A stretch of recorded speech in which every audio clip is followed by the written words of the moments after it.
Now, let's explore the components of the lease payment. Lease payments normally include the following components. Number one, the most typical component for most of the lease contracts, which is the fixed payment. Fixed payments are regular lease payments that remain constant throughout the lease term, not contingent on any future events or changes in circumstances. For example, imagine you are leasing office space for your company at a fixed monthly rent of $10,000. This rent is payable regardless of any changes in the market conditions or your use of the property. Over a 5-year lease, this fixed payment would be a core component of the lease total cost. The second component of the lease payment is the variable lease payment. Yes, lease payment can be variable. This payment change based on an index or rate, such as inflation rate, interest rates, or market rent adjustments. For example, let's say part of your office space rent is tied to the Consumer Price Index, CPI, which is a common measure for inflation. If the CPI increases by 2% in a year, your rent for the following year might increase correspondingly to represent this 2%.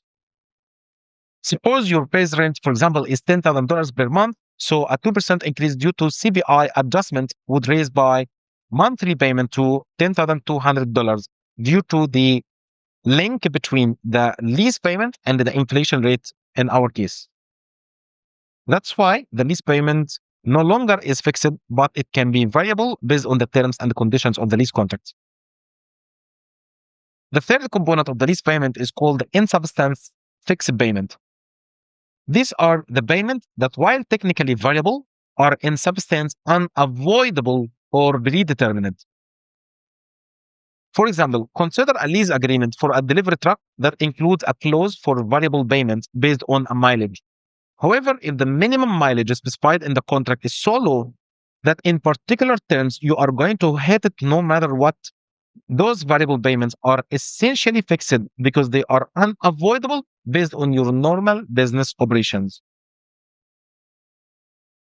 The next component of the lease payment is related to the residual value guarantees. Residual value guarantees are the amounts that the lessee guarantee that the asset will be worth at the end of the lease term. So, for example, if you lease a piece of equipment and the guarantee to the lessor that it will have a residual value of $20,000 at the end of the lease, this guarantee affects the lease payment calculation. If at the end of the lease, the equipment value is only $15,000, you might have to cover the $5,000, which is the difference in this case, because you are guaranteeing that this asset will have a specific residual value at the end of the lease term. The next component of the lease payment is related to the purchase option price. If the lease includes an option to purchase the leased asset and the lessee is reasonably certain to exercise this option, the cost to exercise the option is included in the lease payment. So, for example, if you lease a vehicle with an option to buy it at the end of the 3-year lease period for $12,000, if you are reasonably certain that you will buy the vehicle, this $12,000 is considered part of your total lease payment. So, to consider the purchase price option here, it depends on your estimate whether you are going to exercise this at the end of the lease term or not. The next component for the lease payment is related to the penalties if you are going to terminate the lease contract early. So if the lease contract includes the penalties for early termination and the lessee include exercising a termination option in their lease term, these penalties are factored into the lease payment. For example, if you entered into a 5-year lease for office equipment, but the contract allows you to terminate early after 3 years with a penalty of $6,000, and if you plan to terminate the lease early, this penalty is considered part of your lease payment. So as you see, you are going to configure and factor these penalties now at the beginning of the lease in your calculation and for your accounting. If you plan here means what? If you plan to terminate the contract, if you estimate that you are going to terminate this lease contract early. So it depends on your plan and your estimation.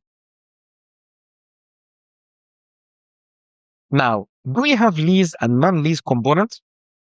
Under IFRS 16, A lease agreement may contain various elements that need to be carefully addressed and classified, either as the lease component or non-lease component. So what are the lease components? Lease components refer to the elements of a contract that grants the right to use an identified asset for a period of time. Lease components are part of the lease agreement, and this is what we will be focusing on in this course. So, for example, Eco-Friendly Limited leases a warehouse for its operation. The lease payment includes the right to use the warehouse space, which is considered the lease component of the contract. Now, let's move to the non-lease components. Non-lease components, on the other hand, involve payments for goods or services included in the lease contract that are separate from the right to use the underlying asset, which means that you are paying for something else other than the right to use this asset.